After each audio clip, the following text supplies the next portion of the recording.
Okay, now in this lecture, we are only going to address the common questions that you are asked when you are applying for your very first job after college, graduation, or something like that. So if you don't fit in that category, then feel free to skip this lecture. However, I do touch on questions in the interview that is not allowed. So you may want to at least skip to approximately the last 3 minutes of this lecture, where we'll talk about those questions they cannot ask you. Number one, they will say, tell me what your most rewarding college experience was. You could get cute there, but I tell you, don't do it. Be professional. What extracurricular activities did you participate in? What have you learned in college that applies directly to this job? That one can be tough, so be prepared. They will also ask you, how have you prepared yourself for the transition from college to the workplace? Let's hope you can talk about a part-time job or something. Are you going on to a graduate school? If so, do you plan to continue working as well? And if you answer yes, well, how do you plan to manage graduate school and work? Oftentimes they'll ask you, did you get any hands-on experience in college? And that pertains to the job you're applying for here. And how do you feel that college has prepared you for this job? Again, so you've got to do research. You've got to know what you're applying for and what the company's all about. Have you ever done an internship that helped prepare you for this type of job? What do you think is the best asset that you could bring to the company? Interesting, isn't it? Okay, now let's talk about questions that you can ask and should ask your interviewer.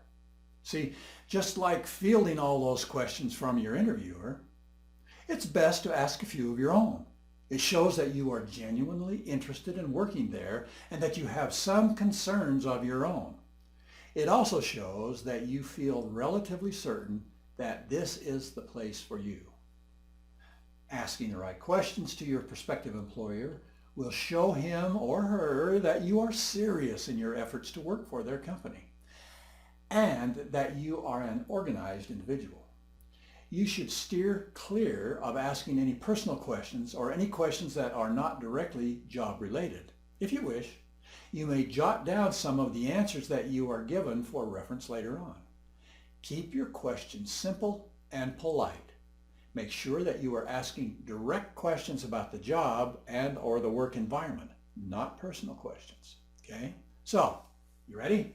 Here are some questions that you should ask your prospective employer. Number one, makes all the sense in the world, doesn't it, to ask this? Why is this position available right now? Did the person die? Were they fired? Are they sick? Are you growing?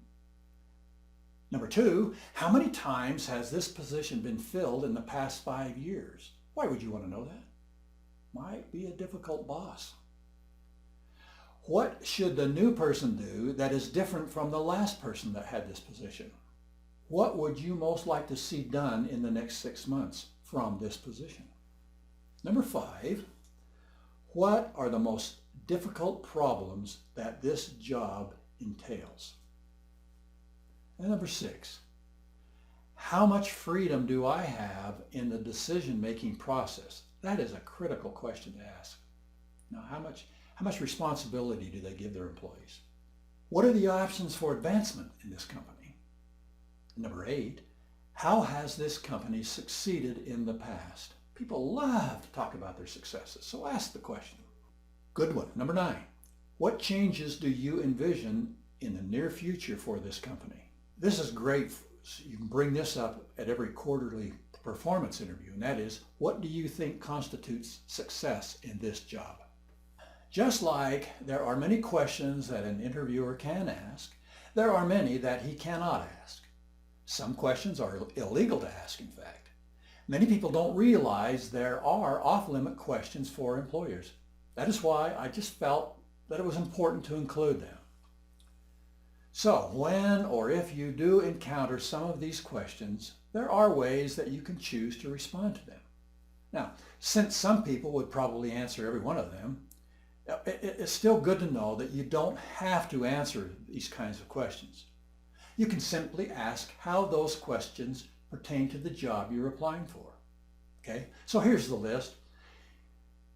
You can already have answers in mind of how you would respond. Number one, questions about your age are not allowed during an interview because it should not be a factor upon hiring you. Questions about your marital status are inappropriate and can easily be mistaken for sexual harassment.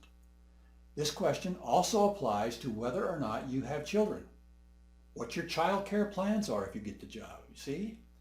This type of question also includes any other aspect of your personal life that should not affect your chances of being hired. Also, interestingly enough, questions about your personal health are also off limits.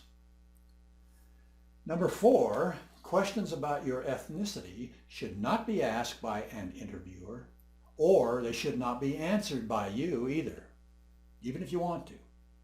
Number five, your sexual preference cannot be a factor in your chances of being hired either. So that question should not be asked. Number six, whether or not you have disabilities is a question that should not be asked either. This one's a little tricky. Number seven, your arrest record is information that doesn't have to be answered. All an interviewer can ask you is if you have ever been convicted of a crime. They cannot ask you what for or how many times. Number eight, basically, personal information cannot be asked by an interviewer. It is illegal and you do not have to respond.